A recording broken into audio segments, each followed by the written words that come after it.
Have you ever go to travel in Indonesia within the peak season, like kind of Idul Fitri, Christmas on holiday season, or maybe this just Idul Adha? This is a very fucking long weekend, right? Okay. Welcome to our channel, and today we are talking about the how to beat the peak season in Indonesia. I am your host as usual. I'm Fahmi Yahya. Let's dive in. Okay. First thing first, if we want to talk about the beat the peak season in Indonesia, especially as a business, I think it's absolutely we need to start it from the problem itself. Okay, first thing first, we start from the data and the facts within the overview of the industry itself. It could categorize in the tourism industry. Okay, the tourism industry in Indonesia, it plays a really crucial role. It's contributing almost the 5% of its domestic product. The island of Bali, especially, is the most popular destination for the tourists. It's attracting millions of foreign visitors each year. However, after the outbreaks of the COVID pandemic, the vulnerability of the economy make it reliant on international tourism, and it is declining a bit, but it's still uprising again. Okay. The next thing is if we are talking about the inbound tourism within the region itself, according to the World Tourism Organization, Indonesia is now receive around 16.1 million international tourist arrivals in 2019, and it was ranking 20th in the world. The top five sources market for this inbound tourism in Indonesia were China, Malaysia, Singapore, Australia, and also the India. The average length of stay in for this inbound is around 7.8 days in 2019, and the value of international tourism it could reach around USD 20 billions. Okay, it's ranked 20, around ranking 28 in the world. So it's a fucking big industry. And the next thing, move on to the domestic tourism. In the 2019, there were 303 million domestic trips in Indonesia, showing always increasing. It's around 4.5% increase from the previous year. The top five domestic tourism itself were around the Jakarta, West Java, Central Java, East Java, and Bali. Yeah, most of us is in Java and Bali, right? The average expenditure for the trip of the tourism is around 1.2 million rupiah, or around 85 USD, and the total value of the domestic tourism expenditure, it could reach 361 trillion rupiah. Okay, okay. After that, now about the peak travel season itself. Okay, it mainly falls during the months of July and August, coinciding with the European summer holiday and Australian winter. Another peak travel period is during the Christmas holiday, when Indonesian foreigners travel to celebrate their families or enjoy vacation. However, this peak season also brings challenges such as crowd refraction, traffic jams, higher prices, and also limited availability of accommodation and transportation.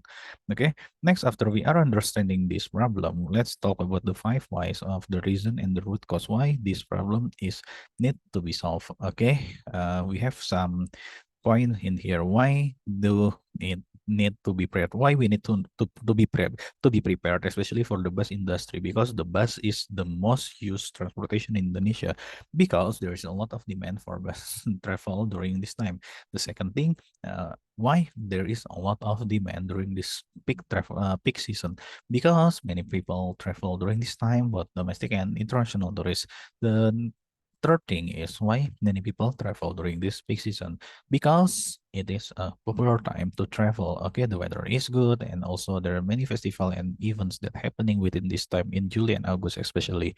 And the next thing is, why is it a popular time? Because it is a holiday. It is intersection of on holiday between Australian area, European area, and Indonesia itself. The school holiday in Indonesia is around in July and August, so it is the intersection of many people in the world. So Indonesia will be on the peak around these months.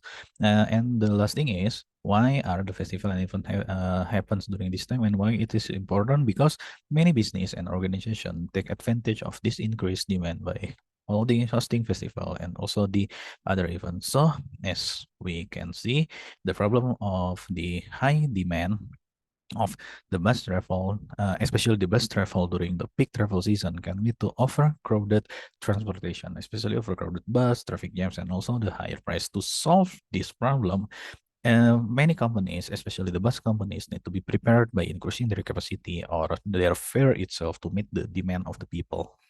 Okay. Next, before we are talking about the solution, because most of us is Muslim, I think it is good if we are reviewing about the Quran in Quranic insight to reflect why is it important. So first thing first, during this peak season, why it is important? It is important to prepare because Allah said in Al-Baqarah ayah 195, preparing is everything to get the winning. So the enemy in this peak season is not the people or enemy in war, but it is the congestion and chaos. So that congestion and chaos can occur during peak season, and by preparing to this problem, we hope we can reduce the impact and make a more pleasant experience to every customers in Indonesia. And it's also reflected in this ayah. The next ayah that we can take a lesson learned to this problem is Al-Maidah ayah 2. All you who believe, fulfill your contracts. Remember the contract. So it is show us that the importance of keeping the promises, especially in the peak season. The promises usually it's miss. We are the business usually miss our promise that given to the customer. So when we have a promise on the others, reflecting to this ayah, we need to make our travel business is more efficient as and considerate as possible to fulfilling this contract that we have promising to the customer. So we should also be respectful and rules and regulation to help the people and also help to manage the traffic so the customer will have an enjoyable experience on traveling during this peak season. Okay. Now, about the execution itself is really executable to execute this solution. Okay, first thing first, we need to analyze the SS process. In the SS process, there is a lack of planning. Okay, if we are concluding from that data and facts, there is a lack of planning on many aspects from the government, from the business, and from the people itself. So it could lead to chaos and congestion every time during the peak season. The next thing is there is clearly an inefficient use of resources because it comes to the overcrowded of the transportation. And the third thing is many passengers is waiting in the long lines to get the ticket. So it show us some kind of the poor customer services that need to be solved. So by considering those three problems, now we have the to be process or the to be situation that we need to achieve. First, we need to solve it with a clear planning. So now how to do it? We can increasing the capacity of the public transportation, managing the demands, and also promoting the alternative forms of the other transportation. The second thing is the efficient use of the resources.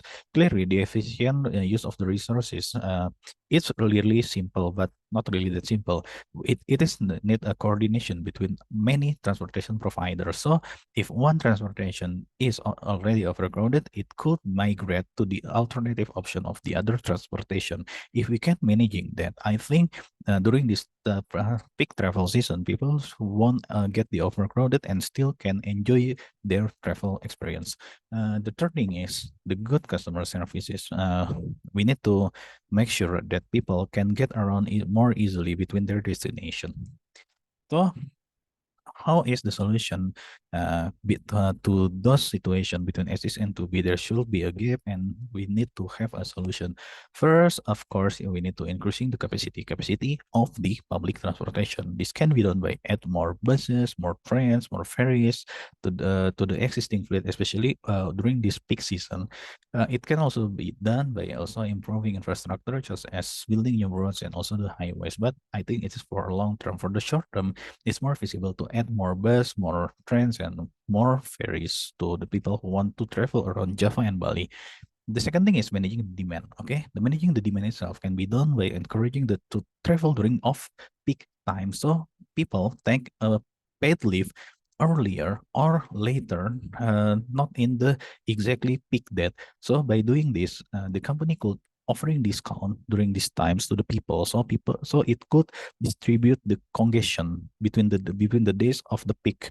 Okay. Now the third thing is we should also promote the alternative forms of transportation. This includes things like walking, cycling, and also carpooling. Promoting this kind of alternative can help to reduce the demand for public transportation during the peak season. And the last thing not to forget is We need to educate the public. Government need to educate the public. Business to need to educate their customer. People need to educate their family. This including about the problem of the peak travelization, about different ways what can they, yeah, what can they we utilize to reduce the impact of the congestion. So no one people in the world want to go uh travel when the situation is overcrowded, right? So I think educate the public is one of the most feasible solution that we could teach our surroundings. So how about the execution? The execution is relatively simple because the fastest thing that we can do is first, it needs communication. It is important to communicate the change to the stakeholders, including employee, customer, partners, our families, our friends, and ourselves also. The next thing is the training. Training can be done by the government and also the business. It is important to train the employees, train the people, train the government staff about the new process and the new procedures to make the road more efficient. And the last thing is we need to monitoring. Why we need to monitoring? Because Indonesia is famous for creating a new initiative. We are one of the best country in the world when creating a new initiative. But it's still questionable. Can we monitor and can we maintain it? Okay, so the monitoring itself is one of the key component that we are almost completely forgot in Indonesia. So it is important to monitor the change and to ensure whether they are effective or not. So the next thing before we are concluding about this business initiative to beat the peak travel season, is it profitable? Okay, first we are evaluating the component of the cost. The first is the cost of increasing capacity of the public transportation. It's including the buying new bus, trains, ferries, and buying other thing and building a new infrastructure. But we can limit the scope on buying a new armada here or new fleet. The second thing is to managing demand. This including cost of advertising and also marketing, as well as the cost of providing discount to customer who want to travel during the off-peak season. And the third thing is we can promoting alternative forms of transportation. This include the cost of developing and distributing educational material, as well as the cost of providing incentive for people who want to go align with the government initiative or maybe business agenda and some kind of that. The fourth thing, the last but not least, is the cost of educating the public. This include of developing and distributing the material of training, as well as providing the training itself for the staff. So what are the benefits if we are executing that with that kind of cost? We get the benefit of the shorter travel time and less pollution. It is fucking important because shorter travel times, it means the less gasoline that will be used, and less gasoline, and also people will be more productive to enjoy their holiday in their destination. The next thing to improve the customer service, the travelers or the customers should get around more easily too, and they will be able to find the information that they want. By doing that, they will buy more, they will be more productive, and they will consume more, and they will enjoying more in their destination. And the last thing is we absolutely will get the increased revenue. Why? Because if we solve this kind of overcrowded and the congestion within the peak season travel, the business will attract more customer, and with attracting more customer there will be a more demand, and maybe even charge the higher price for the peak season, and also more profit for all of us. And how about the estimation itself? We can calculate it with a break-even point, the classical formula. Total cost divided by the benefits per customer minus the cost for our customers. By my calculation, roughly estimate is we need a 1 million of customer to get the break even. With that numbers that we have mentioned earlier, in just one peak season, every kind of investment of increasing the fleet, it will absolutely get a break even in only one season. So why do the business doesn't get this kind of investment to face the peak season? I still do not know because by the calculation, just roughly estimate in one season, it's already break even, okay? And then the business should get more profit. So we have some kind of takeaways from this peak season and how to beat it by the calculation of the benefit, because it's really simple. Just one season, the investment is already break even. The problem is still a complex one on the field, but there is a number of solutions that we can implement to address it by kind of monitoring on the field, and also by increasing the fleet and managing the demand itself, and so fixing the communication. The solution could increasing the capacity of the public's transfer, managing demand, promoting alternative forms, especially giving a discount on the off-peak season, and also finally educating the public. the success of this solution, it should depend on many numbers of factors, including the level of demand itself of the public transportation, because the demand for ferry will different from the demand for the bus, and also will be different from demand for airplane, and also different for demand for the train. So it will going back to the how is the willingness of the business to invest in this solution, because with the facts of the calculation that roughly estimate it could get break even in one season, there are no many business in Indonesia who are brave enough to invest in more fleet during this peak season. So the effectiveness and the marketing and the educational campaigns is also important. So business would have more assurance when they are investing in more fleet, they will get the break even. And it is true, in one season they will get break even. The risk for them is reduced. And by considering all these factors, I think business can make and more informed decision about whether or not to implement this solution, especially investing in more fleet to solve the problem of the peak season. Okay, maybe that's all for me today. Thank you for joining us. We already explored the challenge and the solution of meeting peak travel season in Indonesia. I'm Emil Fahmi Yahya. I am happy to find all of you in this video. I hope this information is valuable for you and we can learn something new every day. Stay tuned for more exciting content and remember to like and subscribe to our channel. Until next time, Assalamualaikum warahmatullahi wabarakatuh.